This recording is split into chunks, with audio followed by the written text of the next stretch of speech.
and a fishing pole and be like, hope you get home by dinner, and like just drop me out in the middle of the woods. Like, and I'm not saying like he did that once, like this was a regular occurrence. I got like a machete for my 6th birthday. So yes, absolutely. I was like just this little, my favorite thing to do was to go bow fishing. Like when I was like 6 or 7, I would go on a boat and go bow fishing with a bow and arrow. I was hunting by the time I was like 8. Yeah. I don't know if it was a ninja, but I was definitely killing stuff. Yeah, and like that's how I grew up until I was like, gosh, like 14 or 15, and then we moved into the city. But yeah, I was. You got soft. Oh yeah, I got soft, soft as a little baby. Yeah, it was. That's totally how I grew up. Yeah, I ran around. I had like drawings of like this game I wanted to make, you guys, and it was like paintball, except it was all with like ninja tools. So like you would stalk around the woods, but you would have a sword, but it would be like foam but painted on the end. It was basically LARPing with paint. And this was like my big genius idea at 12 to make $1 million. And you would like throw ninja stars at each other and hit each other with swords. I should probably stop talking about my childhood. Yeah, but like totally, I was way into that stuff. I was not like a sit in front of the TV and veg out kind of kid. I was running around getting into trouble for sure. I was not like Robbie. I did like to go outside, but I would go outside with my grandmother, and we went to the creek every time I would hang out with her.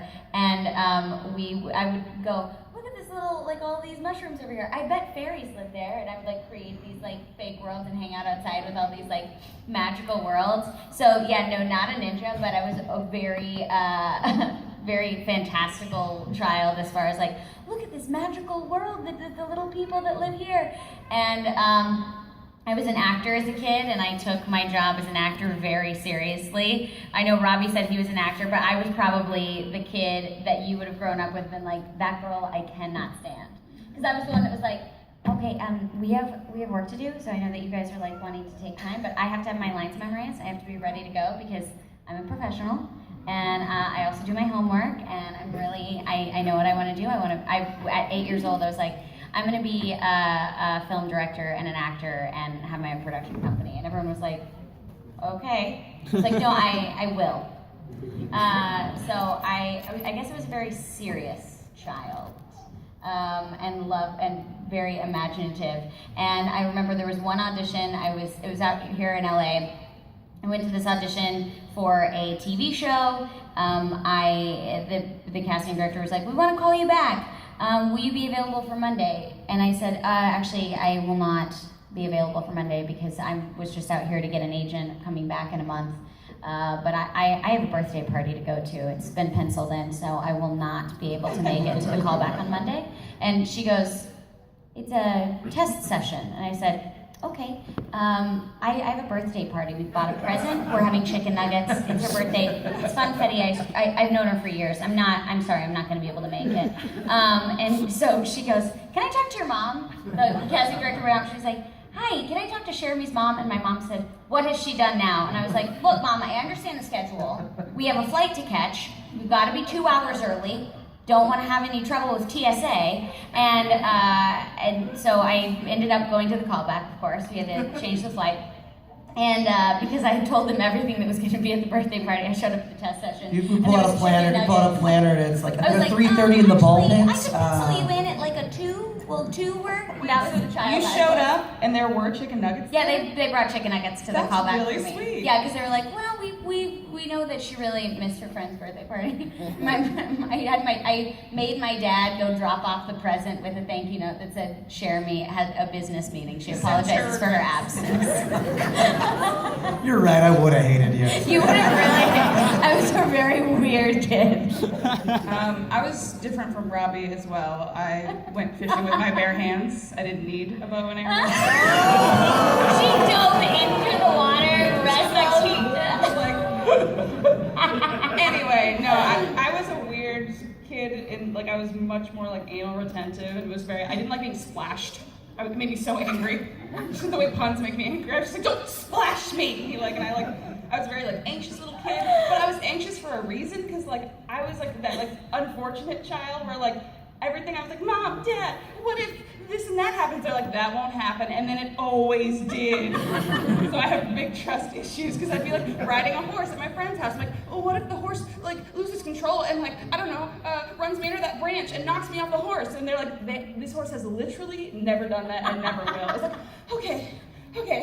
And the horse started going, and then suddenly the horse just is like going towards the tree. I'm like, not again, no.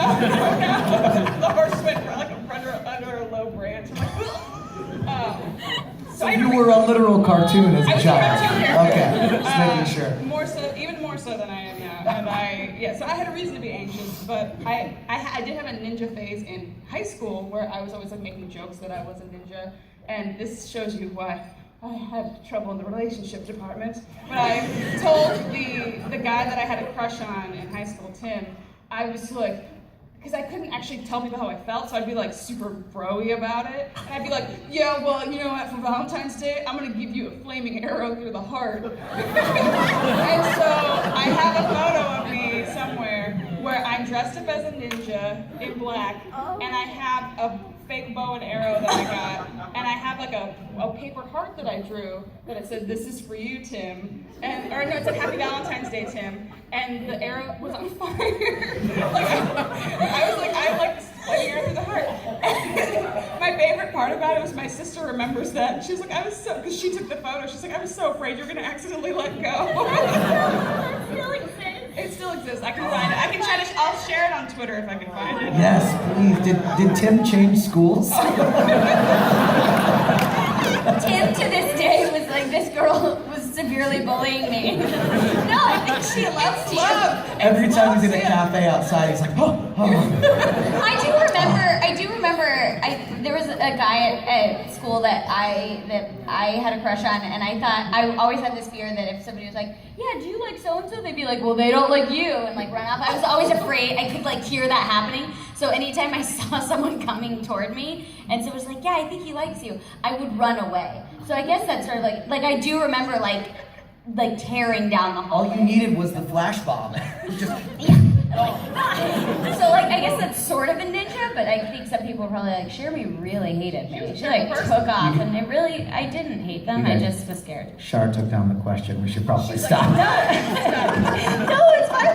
That's our cue. We just have a few more things we want to talk about. We want to spend more time in the ninja village. Photo, but the Wi-Fi, it's on my Facebook. I love that you guys are like catching on to me. So before we get a little bit of time, audience questions. If after the panel you head down to the Viz booth, we might still have a few of these left. We've been handing these out all convention.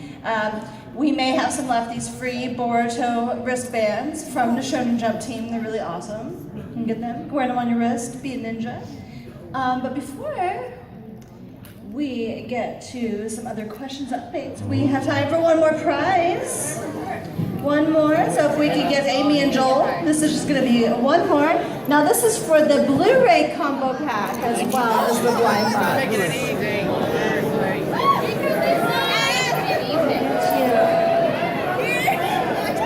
Who wants to pick?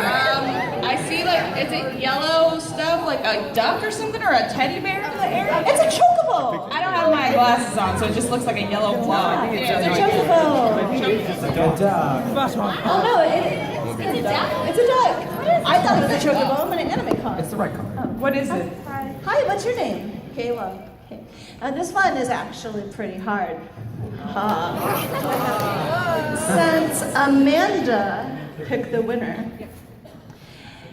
besides the voice of Boruto, name one other character Amanda Miller voices.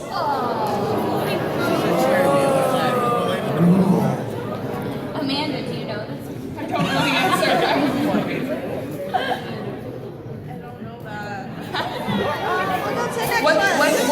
What is your stuffed animal? Just a dog. Oh, that's not gonna win you a prize. I just wanted to know. All right. Nothing? Next one. Amy, you pick the first one who knows it.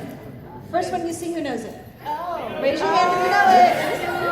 Hold on. Okay. Actually, we haven't done anything in the middle. Okay, right up here. It's your call.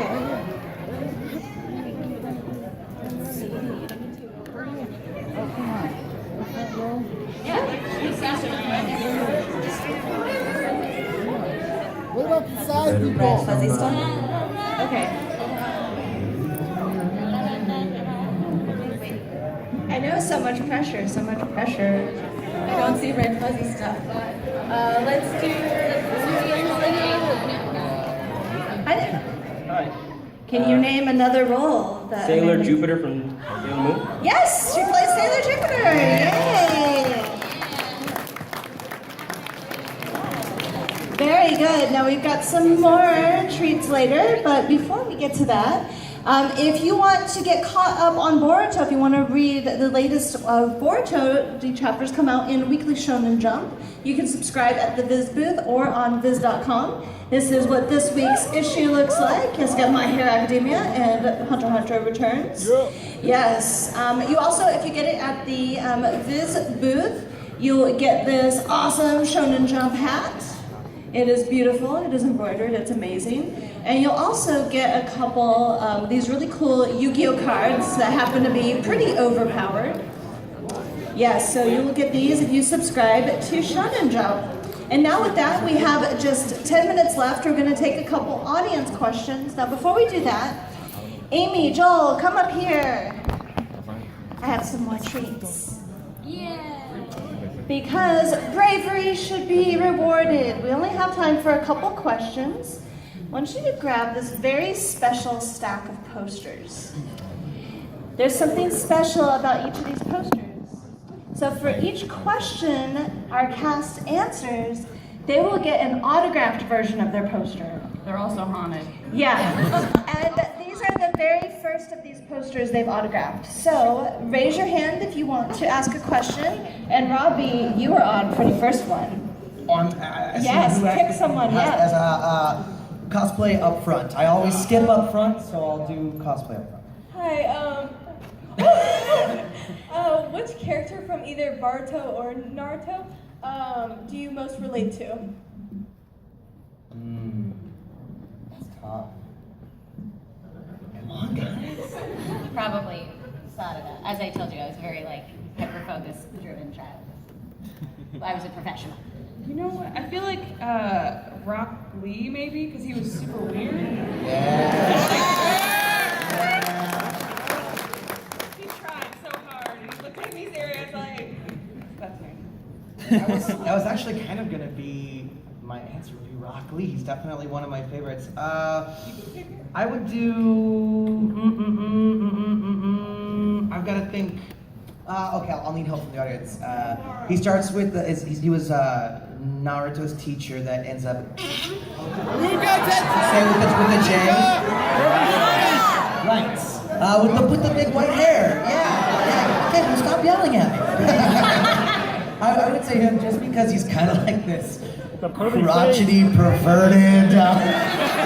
It's mostly just the perverted parts. Yeah. He was like one of my favorite characters when I was still reading the manga. Like, I think what ended up happening to him is like one of maybe one of the saddest moments in the series for me. So yeah, he's definitely one of my favorites. Yeah, I'm gonna say him. Yeah. Welcome.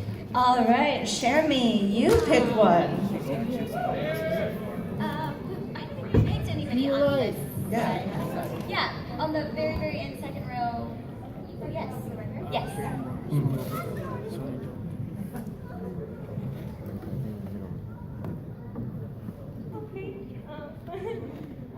If you were a real ninja, what type of jutsu would you like to have?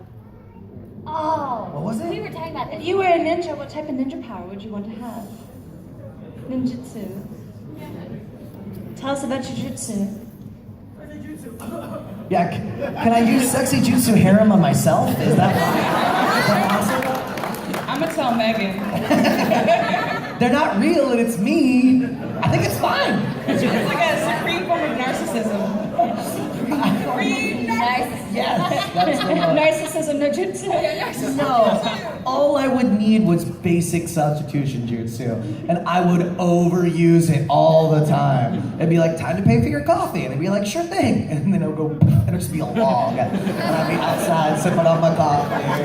Yeah, that's all I need. I don't need anything fancy. Just turn me into a log and disappear me out of awkward situations. I'm in. Yeah, I feel like it would be something similar. I feel like it'd be kind of my dad, kind of like where I'd be like, yeah, no, I'll totally come to your party, and then like send a shadow clone, or like. So you would never go anywhere. I would never go anywhere. I would just stay home and watch Netflix. But people would be like, Amanda is so dependable and just so like she always is there for her friends. She's a great, and then like We're the most pedestrian ninjas. Oh my god.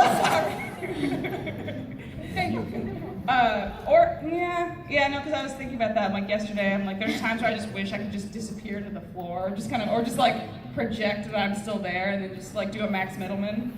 So yeah, Max no jutsu or whatever. Like I would just like an instantaneous transport, like so that I could like, yeah. you know what I'm saying? Like that I would not have to be in traffic. I would just go, oh, I have to be somewhere now, and then I would show up. Are there any ninjas that can do that long distance?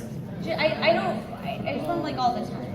I also think that No way flying. I would never be late. you could go to your callback and your birthday party. Could have done both, man. Could have done both. That would make my life a lot easier. Yeah, that's a good one. I could be in 2 places at one time, or just within 5 minutes. I just wanted to become a log. That's so much to ask. All right, we have time for one more that Amanda will pick. We have time for one more short question.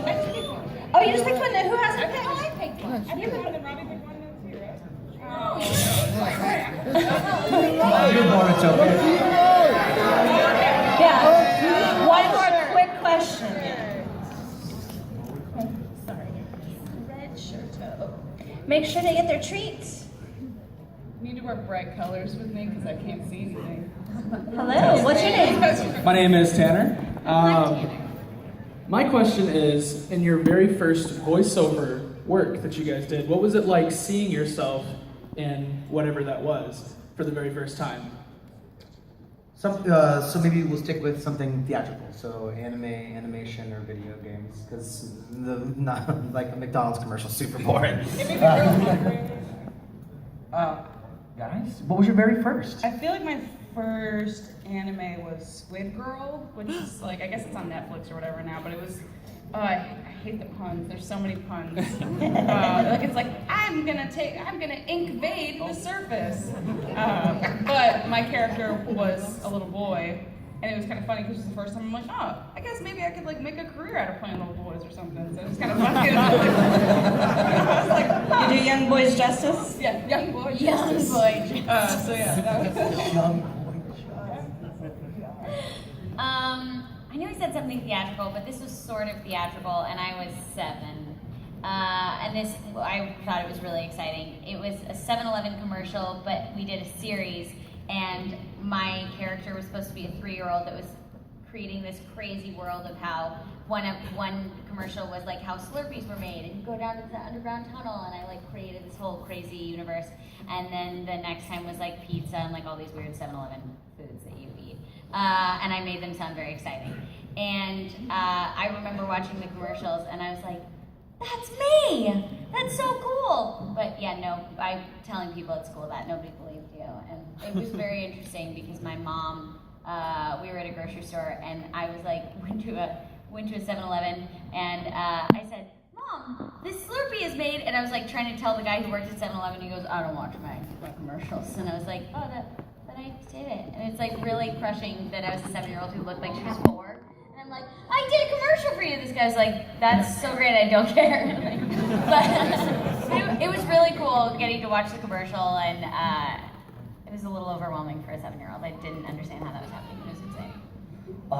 One of the first professional plays that I ever did when I was 13 was Cinderella, and we did like a really young Prince Charming, but they made posters when whatever city we were in, and we did it for like maybe 6 weeks. But when we came to my home city, this poster, you guys, was the fanciest thing you'd ever. It was so bad. I was in like a puffy shirt with like Cinderella. It was like the silliest, and it was everywhere. It was like in like kids at school like Cinderella, and I was like, oh no, it was the worst. But for voiceover stuff, my very first job in LA was when I first moved out there. Was a pilot for Warner Brothers, and I played like a depressed cockroach. And it was animated to my voice, and it was really weird because I really liked the design, but his name was Evan, and he was just like, he was just down here and really bummed about life, and he just was so sad. But he had a little cockroach mouth. It was awful, gross. But it was really fun to see, and it was with Stephanie Shea. Yeah, who plays Sailor Moon. It was my first ever job, and she was like my first ever partner that I acted across from. Yeah, that was like a cockroach from like. I love that his name is so basic. It's Evan. Yeah, it was I Evan like the that. Roach. Evan the Roach. I've been working my way up from cockroach ever since. What if my name Wow. Well, you guys have such great origin stories. Well, with that, we are out of time. Thank you guys so much for coming to the board.